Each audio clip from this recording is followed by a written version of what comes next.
Welcome everyone to Property Portfolio Solutions webinar entitled Fixing Your Credit Blemishes. And tonight we've got a very special guest, a lovely Victoria Costa, who's going to take over shortly, who's an expert in this area. She runs Credit Fix Solutions, a firm specifically around fixing people's credit problems and what have you. And I think, without trying to say anything else, I'm going to hand over to Victoria and she's going to take over, and away you go, Victoria. It's all yours. Thank you so much, Jeff. Lovely to be here. Hi, everyone. Thanks for coming along. So I'm just going to quickly make sure I'm presenting. So I pin myself, don't I? And then... Yes, pin yourself and then go to you are presenting. Says Jeff Banks is presenting. I can't. Oh, idiot, better stop sharing. How is that? There you go. Sharing. Sharing's caring, Jeff. Yeah. Now, my entire screen. Okay, so you should be seeing my screen in a second. And what I want to go through today is, can you all see the PowerPoint presentation? Yep. Yep, fantastic. So obviously talking to mum and dad investors and potentially a few brokers in the room. Usually we would do more complicated presentations on credit reporting for finance brokers. Mainly we deal with finance brokers across Australia, and we help them with their education when it comes to credit reporting. And then we help their clients to fix their credit reports so that they can go on and get, fantastic interest rates and all the rest of it. But today's presentation is a little bit different because I just wanted everyone to understand what the major components are to understanding your credit report, where to get a credit report from, and really how to maintain a great credit score. So we're just going to look at what a credit report looks like and what a credit report and score is. And then I'm just going to take you through 5 top tips that I reckon will help you protect your credit score and report moving forward. So just a quick disclaimer, this is for information purposes. I hate this slide, but our lawyers say that we have to put it in there. We are a law firm as well. And just so you know a little bit about me, who's talking, I've been running Credit Fix Solutions since 2014. I started the business in my son's bedroom. I was currently living in a housing commission unit, and I quit my job because I was never seeing my son. As a single mum, that was really, really hard. I'd been working for a credit repair firm for a few years, but I didn't like the fact that they charged upfront because credit repair is never guaranteed. So if they were charging money up front, even though we didn't know whether 100% we were going to actually fix that consumer's credit report. So 3 years of that, and I was basically done. I was exhausted, 12-hour days, and I gave it up, and I just started my own little credit repair company, which has a strict, no result, no fee policy. Started that in Western Sydney, good old Parramatta. And now we're a national firm, and we've got thousands of finance brokers referring to us across the country. So we do great work. And yeah, so that's who you're listening to today. And so basically just we want to look firstly, what is a credit report? So I understand a lot of you may understand what a credit report is, but what does it contain? It contains information such as your personal details. If you have applied jointly to a loan, so husband and wife, for example, or your credit cards, your personal loans, your mortgages are now being listed for 24 months repayment history. And we're going to look at a credit report in a minute, so don't worry. Any defaults or other credit infringements, so that's where you've been late by more than 60 days on a loan. For example, you've been through hardship, you haven't paid your credit card for 3 months, you haven't contacted your credit provider, they will potentially list a default on your credit report, and they're actually on there for 5 years. And we're seeing things like a $250 default with a phone company stopping, a mum and dad from buying a property. So it is pretty serious stuff. Any applications you've made will be on your credit report. If you've gone into bankruptcy or a Part 9 bankruptcy, which is also called a debt agreement, they're also listed on your credit report. Repayment history information, as I said, and any commercial applications. So if you run a business and you have any business loan facilities, they're also listed on your credit report. And the new thing that came into Australia a few years ago, and we were actually last out of, even New Zealand beat us with credit scoring. It was a bit crazy, but now in Australia we're seeing everyone with credit scores. The credit scores with Equifax range from around 0 to 1200. Some reports go from, say, for example, 300 to 850. But as long as you're sitting at around 700 and up, most major lenders and banks, for example, deem you as a safe bet when you're going for a loan with them. We're seeing consumers come to us with scores under 700, and they actually can't access the best interest rates. So our job is to remove blemishes from the credit report itself, and that then makes this score jump up. So they may go from 500 to 700, they may go from 400 to 650. It all depends on what other data, they actually have on their credit report other than the blemishes that we're removing. So for those of you who maybe haven't seen a credit report, now we are a subscriber with Equifax. This is one of their sample credit reports. They used to be called VITA, but they're now called Equifax. So this is what a credit report looks like. And a bit later on, I'll give you the websites to go to obtain your credit reports. So this is just a sample for training purposes. This isn't a real person because that would be completely against the Privacy Act. So Lena Thomas isn't real, but just to show you what it looks like. So, and this is a paid report. If you go and get your free credit report from Equifax, it's not going to give you a credit score.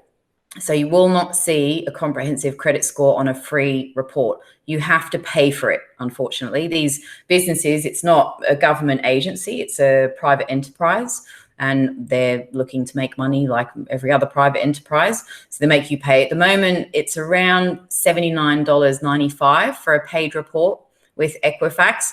We suggest to go for the subscription service, which is approximately $10 a month. So although it seems a bit because it's $120 a year, you actually get 2 reports biannually, and they give you an updated credit score every 30 days, and they alert you if anything gets put onto your report. So it's better value for money. So this is subscription service is what we suggest to get with Equifax. We have nothing to do with Equifax. I'm just suggesting this. You can also go to one of the other credit reporting agencies, and we'll have a look at those soon as well, so you understand that arena. Your first page of your credit report will contain your score. This particular person who doesn't exist, Lena, has a very bad score. If she was sitting at 700, for example, that would be deemed a good score. Don't worry if you're not up to 1100, 1200.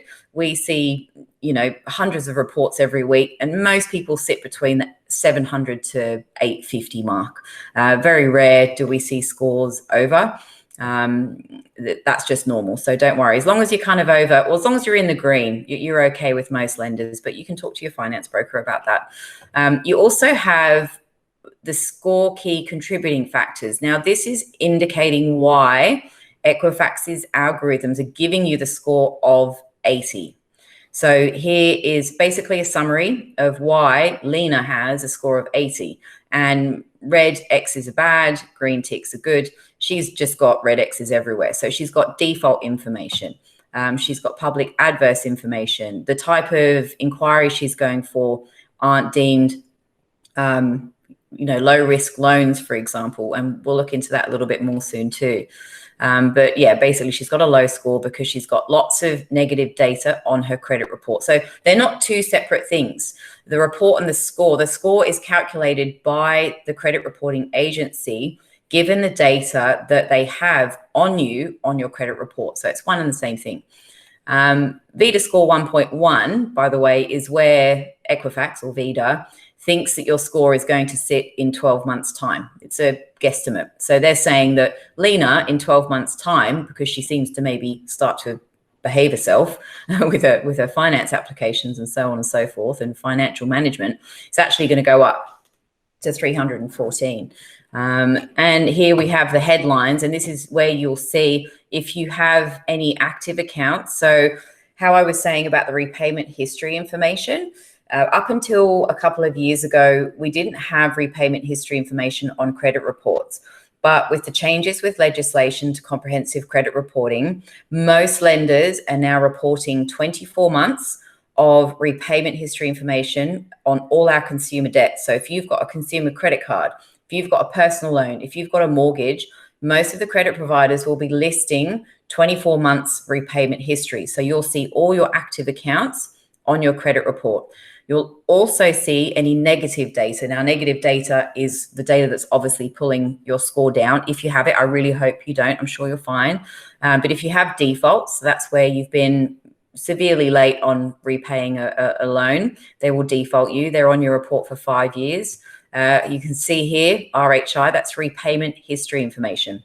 And don't worry, I've got an ebook to give away to everyone as well at the end. So you don't need to remember everything. And Jeff is recording this presentation as well. Insolvencies and actions. So this is where, for example, if you've had a company that's been wound up, then that's going to be listed on your credit report as well. Business relationships and any disqualified directorships. The report is split into consumer and commercial. So we'll see here, we've got the type of accounts that she's got, if they're closed, if they're open, any business relationships. It'll also list all of your identity details and your addresses. Just a word of advice as well, if they've spelt your name slightly wrong, or we've had clients that have come to us saying, look, I'm a man and they've got me down as female, don't panic, because when banks and lenders are looking at you, they're checking the report, but they're not going to decline you because Equifax has done something wrong. So don't worry. But if something on here is a little bit incorrect with your personal information, you can just jump onto Equifax's website and you can attach your credit report and request a correction. And within 30 days, they'll come back and they'll, amend your gender, they'll amend your driver's license, for example, or they'll amend your addresses. They might ask you for supporting documents, but you'll have that all fixed up if you feel the need to, but it's not necessary for loan applications, so don't worry.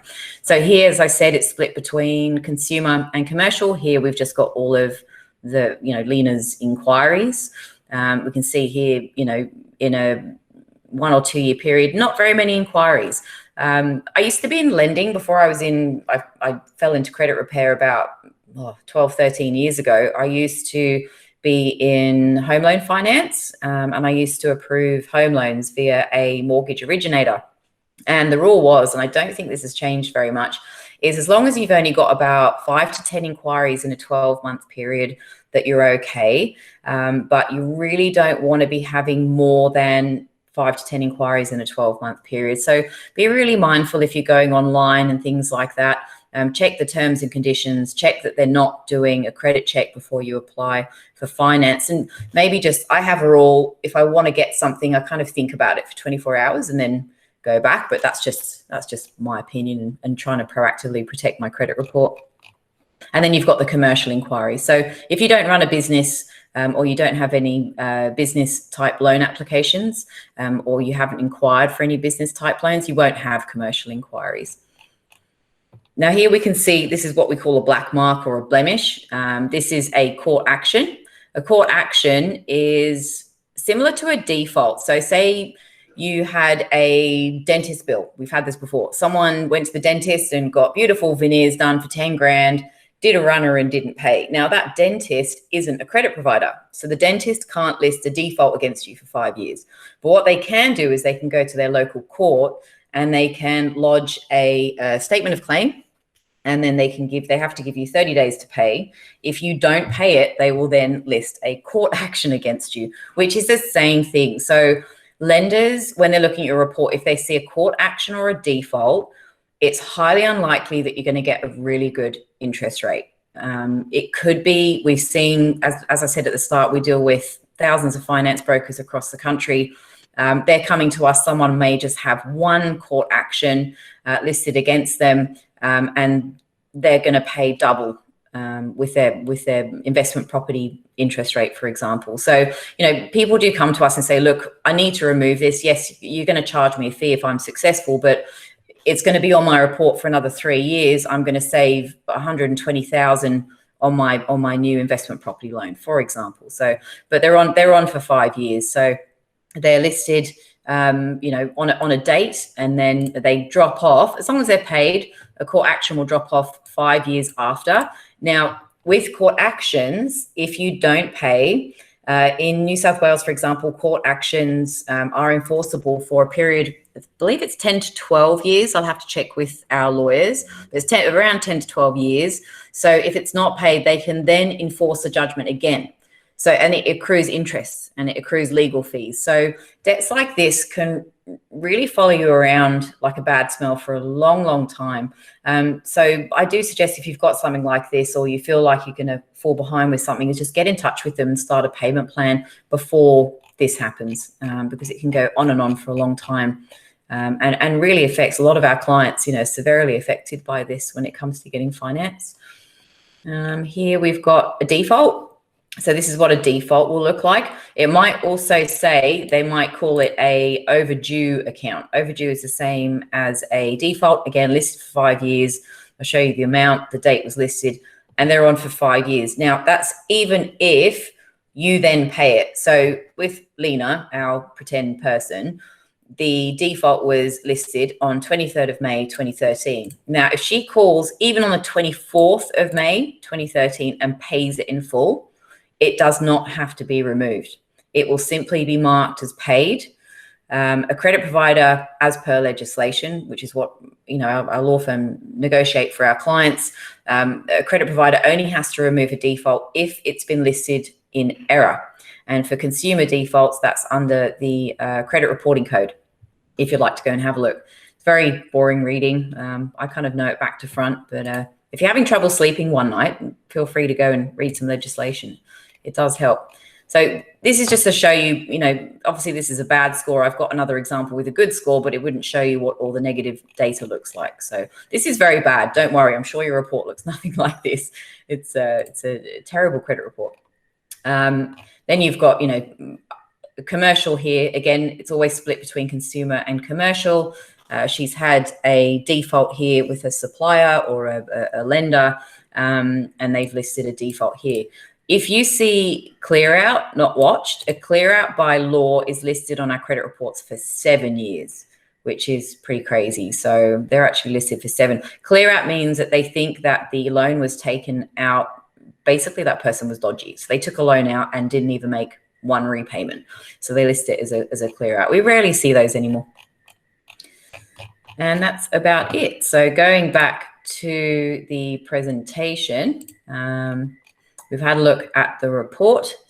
So hopefully that helps you with understanding it. And I'll just get into the 5 top tips that I've got for you this evening. And hopefully you can just take this away and just educate your family and just get in front of this. It's really important to be proactive, because even just one declined inquiry on your credit report, say if you go online and you think you can do it yourself, or you go to your bank and you think you can do it yourself, if you haven't checked all your credit reports first, potentially then if you try to go for loan number 2 through a broker, try and do it the smarter way, you could then get knocked back because you've had one, failed inquiry. So, and don't freak out. This is probably a lot to take in. I know, I'm sorry. I've just been doing it for so long. And I feel that all of this information is really, really important.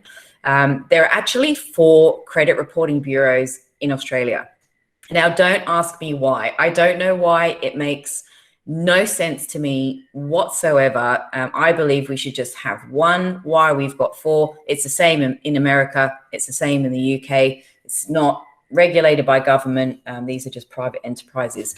But just start with Equifax. So if you're going to go and get a copy of your credit report, just start with an Equifax personal report. If you have a company, then you can pay for a company report. I'm sure many of you, I don't know what the audience is exactly out there, but for most of you, you can just start with a personal Equifax credit report. You can get a free report from Equifax. Illion, which used to be Vita, as I said before, Illion is Dun & Bradstreet, which is also a debt collection agency. You can also get a free personal report with Illion. Then you have Experian, where you can get a free personal report. Credit to Watch is just for companies. So personal reports, you have a personal credit report with Equifax, Illion, and Experian. If you have a business and a company, you then have a company report with Equifax, Illion, and Credit to Watch. And this always really scares our clients when they come on board to us for some information. You can actually have different information on your different credit reports. So we've seen someone with a clean Equifax credit report. They've gone and applied for a loan, for investment property, home loan, whatever they're doing. It's got knocked back. They said, no, you've got a default on your credit report. No, I don't. I've got a clean credit report. Did you check your Illion and Experian? They've gone and got their Illion and Experian, and lo and behold, there's a default on one of the other reports. So if you feel you've been through a life event, you've been through tough times, it's been COVID, just be proactive. I know it's a pain. You know, we have this conversation with 100 people every day who call us for help when it comes to credit reporting. Just make the effort. I'll give you the websites at the end so you can go and grab your credit reports. Again, we have nothing to do with the credit reporting agencies. It's completely free to get your personal report. You won't get a credit score, okay, but you'll at least get your credit report. And that's the most important part, because your score is just dictated by what's on your credit report anyway. So it's really just most important to see what exactly do you have, what data do you have listed on your credit reports. And if there's something on there, you know, you can potentially get it fixed or removed. So that's fine. So make the effort. I'll give you the websites at the end. Company reports are pretty expensive. I don't know why. Equifax are charging $200-300. I think Illion is like 400 or something. It can get pretty expensive. You can just create an account with Creditor Watch and get a company report, which is good. If you're just a sole trader, don't worry, you wouldn't have a company report.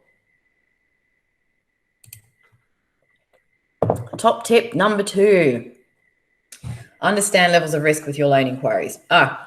Okay, so this was something I thought was really important, especially since repayment history information has moved in. People seem to be more active during COVID. Maybe we're all just bored and sitting at home and inquiring for things. But understanding the levels of risk with your loan inquiries is really, really important.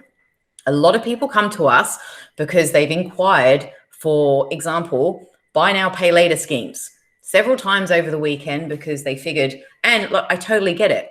If you think about it logically, using a buy now, pay later scheme makes sense financially. If I want that designer handbag, it's smarter for me to pay that off over 3 months. Logically, that makes sense. It's not logical with regards to the credit reporting agency and how they deem that sort of inquiry. So to Equifax, just to take an example that we mostly use, Equifax is an example. Their algorithms and I don't know exactly how they work, but the algorithms say, okay, a buy now, pay later inquiry is deemed high risk, right? Versus a home loan inquiry. So when I did my home loan inquiry last year, I rented my whole life. I'm just very blessed with buying my first home, but I did a home loan inquiry. My score only dropped by 20 points. A couple of months later, it was actually up by 80 points. So there's good debt and bad debt, right? We all know that. So buy now, pay later schemes are deemed bad debt, and they really, really pull down a credit score. And I just wanted to share with you how much this actually affects someone. So, and I'll tell you a secret. It's not a secret, but this is actually a staff member of mine. You don't know who it is, so it's fine. Everything's scribbled out, personal information. She's young. She's looking to buy an investment property with her husband, newlyweds. And so she checked her credit report because, you know, she'd then come to work with us and said, oh, you know, I'll get my credit report. I want you to check it. Now her score was 623, right? Which isn't bad. But what was bad was here, she's got red X's, you know, the type of consumer credit applied for. So what they're saying is that if you've gone for 3 home loans in the last 4 years, you'll get a green tick. But if you've gone for personal loans, credit cards, and buy now, pay later scheme, you're going to get X's. And if we scroll through her report, you'll see, and she's very young, so, you know, she's hardly had any inquiries. But here you go. I'm not trying to name names. I'm not trying to name and shame, right? There's lots of buy now, pay later schemes out there. But in this case, she had 1 Zip Money inquiry. The rest is kind of fine, right? Like a phone contract, twice in 2 years. That's fine, and a couple of personal loans. So really very minimal inquiries. We removed this inquiry for her, right? So it takes a few weeks to remove things, defaults, inquiries, whatever it might be. Look at the score jump, 699. So nothing else wrong with her report whatsoever. She's basically a baby, like early 20s, like going for, first loan, 623 to 699. That's one buy now, pay later inquiry removal. So think of that in reverse. Say if you're sitting at her original score, 623, you're kind of just okay for the best interest rates and the best lenders. You're kind of just okay. If you were then to do one buy now, pay later inquiry, your score could drop down to 540. And where are you sitting then? A broker's going to come to us and go, I can't do anything with this. It's sitting at 540. I can't get this loan across the line. So it's really, really important to make sure that you're aware that all your inquiries have a level of risk when it comes to your credit score. Okay, so if you really don't need the handbag, and again, I'll go back to my 24-hour rule that I've applied for myself personally. If you really don't need it, have a think about it, maybe just save up and then go and get the bag. It's probably not going anywhere. The number of inquiries also affect your credit score. The best story I've ever had, and I tell this story, it's a true story. One of my brother's friends, and this is 20 years ago now, mind you. I'm showing my age now. But he was, late teens, early 20s, and wanted to apply for a home loan with his then very brand new wife. So he went online and did I think it was something ridiculous, like 150 inquiries. He actually couldn't go on the home loan with his wife. She had to go on by herself. Now, luckily, she worked for CBA, and so she got a good deal with them and they approved it. But he couldn't get his loan. So be mindful that every time, and I know how easy it is to grab your phone, go online and apply for something, don't do it, because even just submitting an inquiry like that without reading the fine print or terms and conditions, they do actually have a right, even with a verbal authority, to go and check your credit report, and then boom, depending on the type of finance you've just inquired for, your credit score is going to go down. And it does recover, so don't panic if you've done that recently. It just takes maybe a few months to recover. And again, you can sign up for the Equifax or the Alien subscription service, and every month you'll get an updated credit score. Okay, so don't panic if you've done that recently. It's okay, it can fix itself. And just tip number 3, how do I improve my credit score? Lower your credit card limits. That doesn't improve your credit score, but when a lender is looking at your credit file and they can see that, you've only got 2 credit cards at a $2,000 limit. And again, this is just information. Speak to your broker, speak to Jeff about this. It does look better. For example, if you've got 2 $10,000 credit cards, but you're only using $2,000 on each, it's going to look worse if you've got $20K worth of credit card debt. So just reduce it before you apply. I did the same thing for my home loan. Had 2 credit cards I used for the business, but I wasn't really using them. So I just reduced them down to the, $3,000 limit that I could reduce them to. And the lender had, no issues with that, which was great.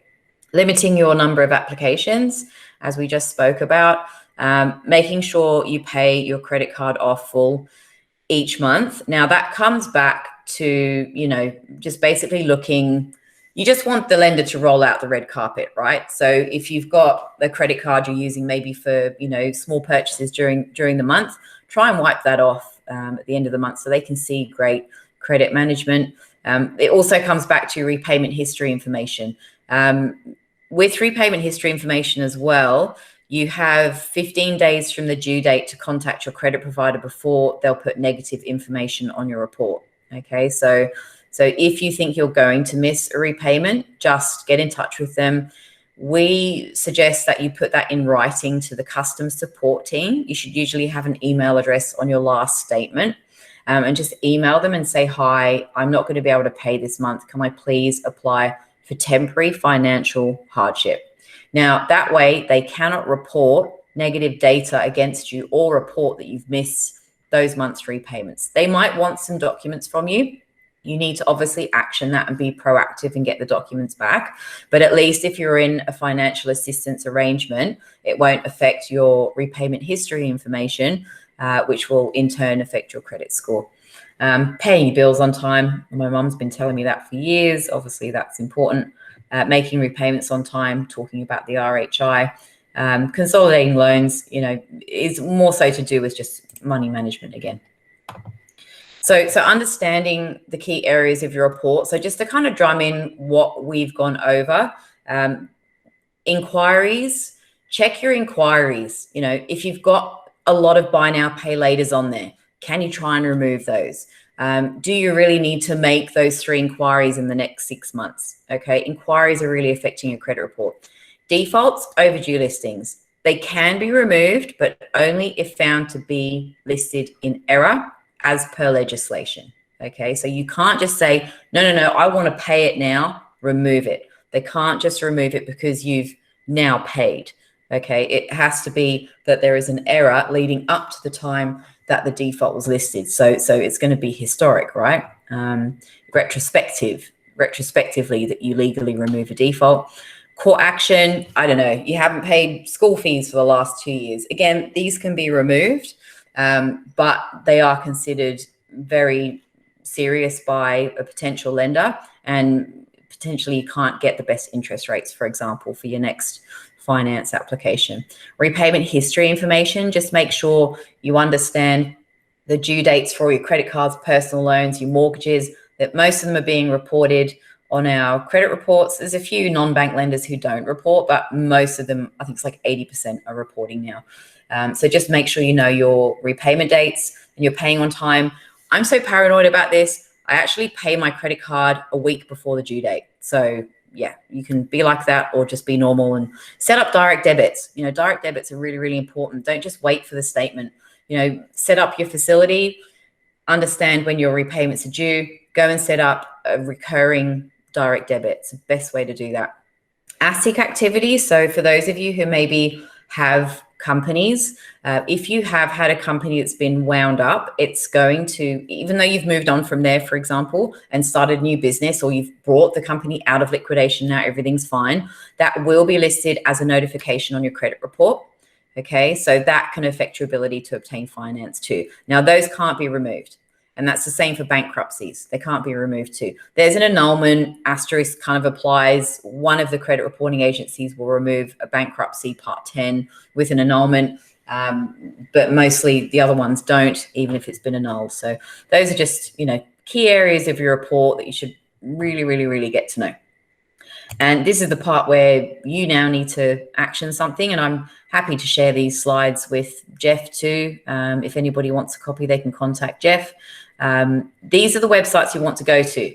All right, these are the correct websites where you get your free personal credit reports. If you want company reports, as I said earlier, they're different. They're really expensive.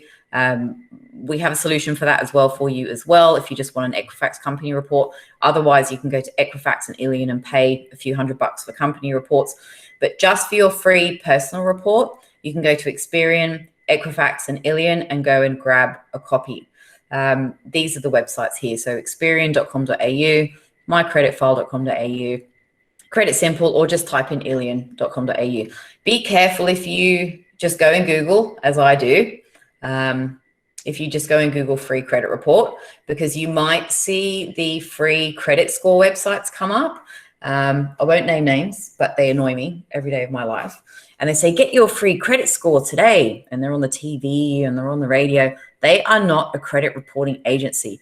They are a company set up to buy data from the credit reporting agencies. They are then on-selling our data to lenders. So then when you go and get your free credit score, they then send that, oh, we've had an inquiry from Victoria. She's getting her free credit score. I've tried it. Just don't even believe me. Just go and do it yourselves.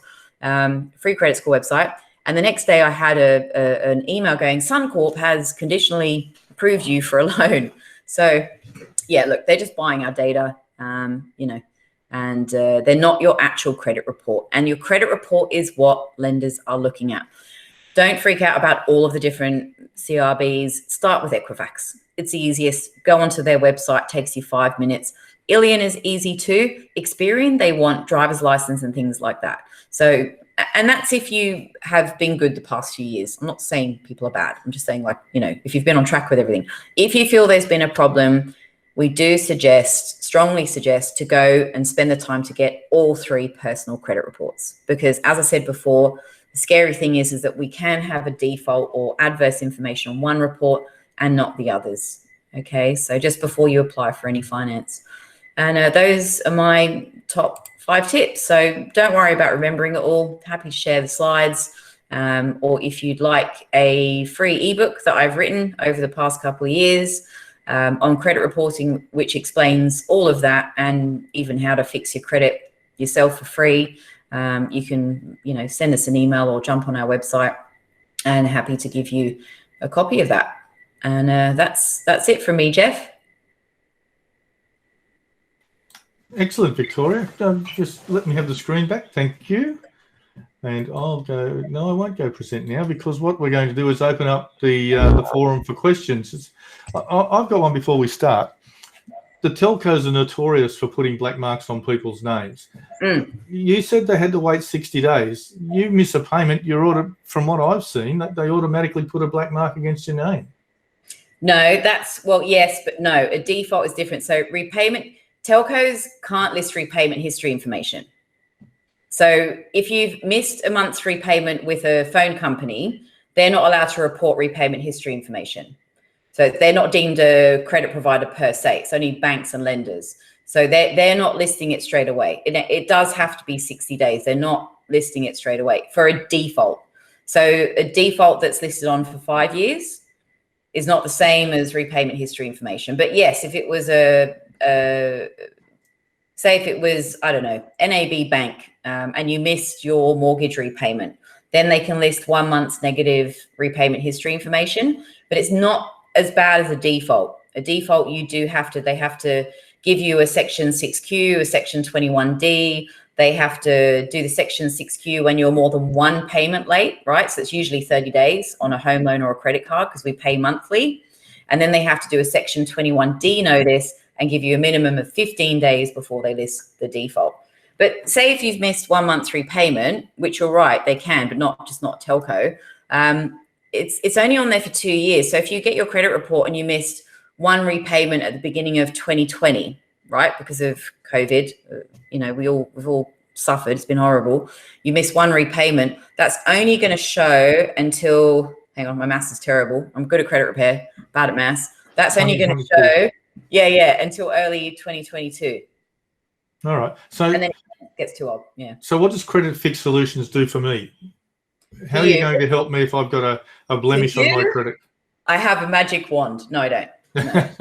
No, I really don't. No, look, what we do is, and I just set it up to help people. So if you've been through, and you might be able to handle this yourselves because you are savvy and you're looking to invest, right? So you understand investment, you understand finance. What we're doing to help, and I'm sure this isn't any of you, we're trying to help people who have been through a life event, domestic violence victims, cancer, divorce, COVID, whatever, and they've got these black marks and they're just trying to move forward and they just want to go and buy a property and they've got themselves back on track, right? So it's not like they're in hardship. We can't take people on who can't afford our services, okay? I mean, even though we're not charging unless we get a result, we're still going to charge, for example, $1,500 to remove a default off your credit report. So we'll say to you, Jeff, you know, are you working at the moment? Can you afford our services? This is something you can do yourself, sort of thing. But a lot of our clients don't want to do it themselves because they kind of don't want to deal with what's happened in the past. You know, like they've been through that. It's bringing back all those emotions. They go, no, you just deal with it. And so we do. And then if we're successful, they pay us. So, but I'm sure your credit score is amazing. Mine might be, but if it's not, how much are you going to be able to fix it? We can fix it as much as the data that is negative is listed in error, and that's as per legislation. So we have our law firm as well, Credit Fix Lawyers, and it's a legal argument, and we do that in writing. So, for example, just so it makes bit more sense. Sorry, I know it's a lot to take in. We will have a client that calls us and says, I have a default with let's just say Citibank. Sorry, Citibank, but I've got a default with Citibank. It was a credit card. I went through hardship. Nobody helped me there. It's listed there in 2020. It's not going to come off till 2025. Can you help me remove that? To remove that, what we do is we go, and this is something everyone can do. Just as I said, a lot of our clients just don't want to deal with it. They're either too busy or it gives them anxiety or whatever. We go to the credit provider and we request all the documents leading up to the time that the default was listed. Now, it's different for court actions and it's different for inquiries, and that's different for repayment history information. But just speaking about a default, you need to go and get the information leading up to the time that the default was listed, because you have to prove that the default itself was listed in error before it was listed. So if the default's listed and then you pay it after, that doesn't matter.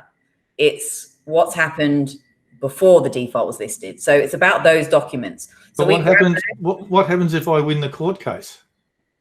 It's not a court case. It's just a default with the credit provider. And but if I was in disagreement with the credit provider, and they take me to court and I win, the blemish state.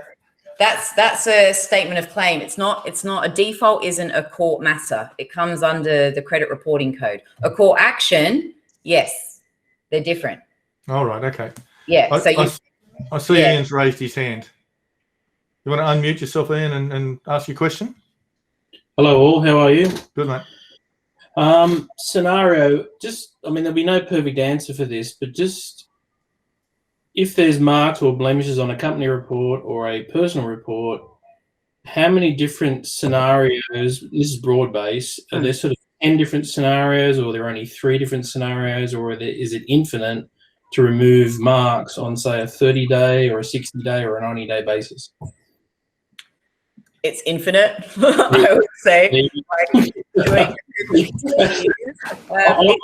I'm an engineer and I always try to classify, and that makes perfect sense. But what I found is that because we're all unique, our credit reports are all unique. So every person is, do you know what I mean? Like, they send us our credit reports, so we help them get them. And then we have to ask the question that we ask to everyone is, tell us what happened.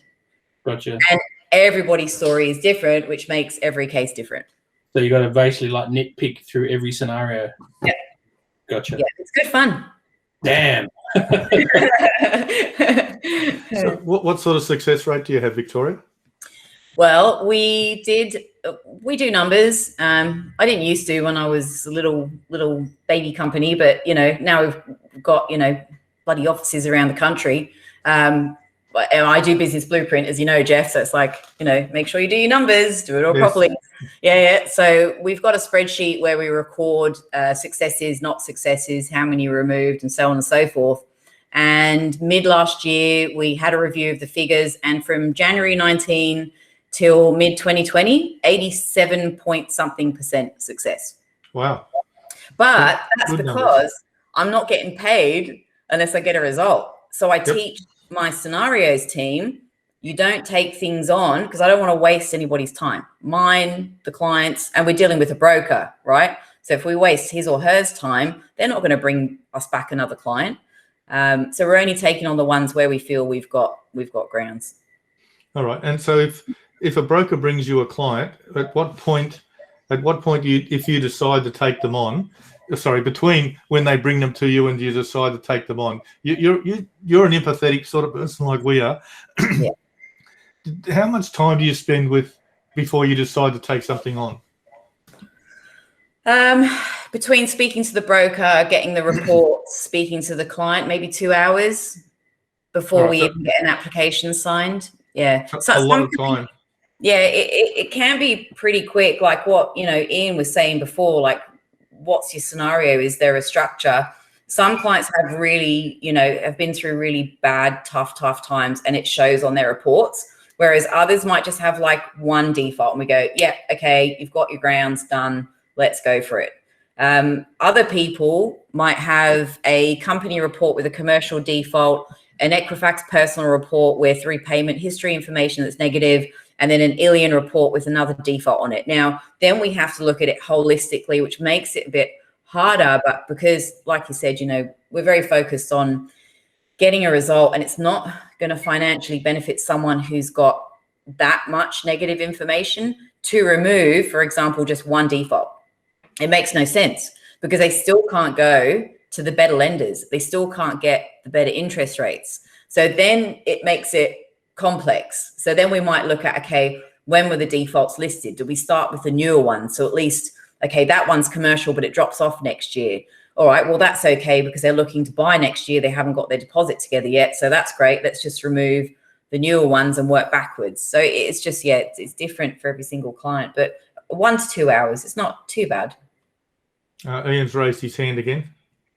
Sorry, I'm only going to ask one more question because it might affect, ask as many as you like. It'll affect my credit report if I ask another one.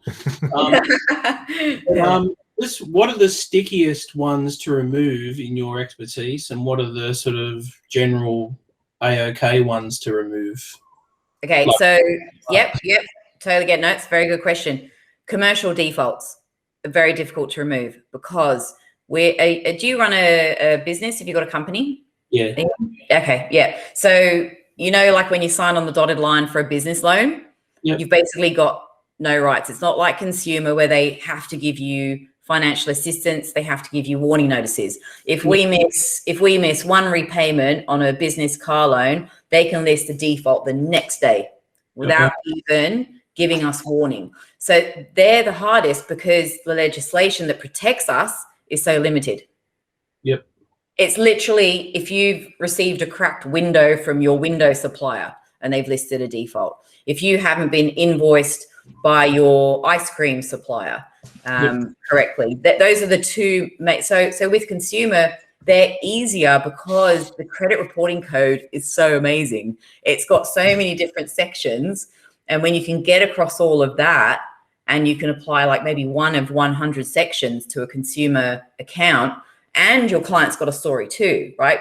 Bearing in mind, we only take on people where we think we've got grounds.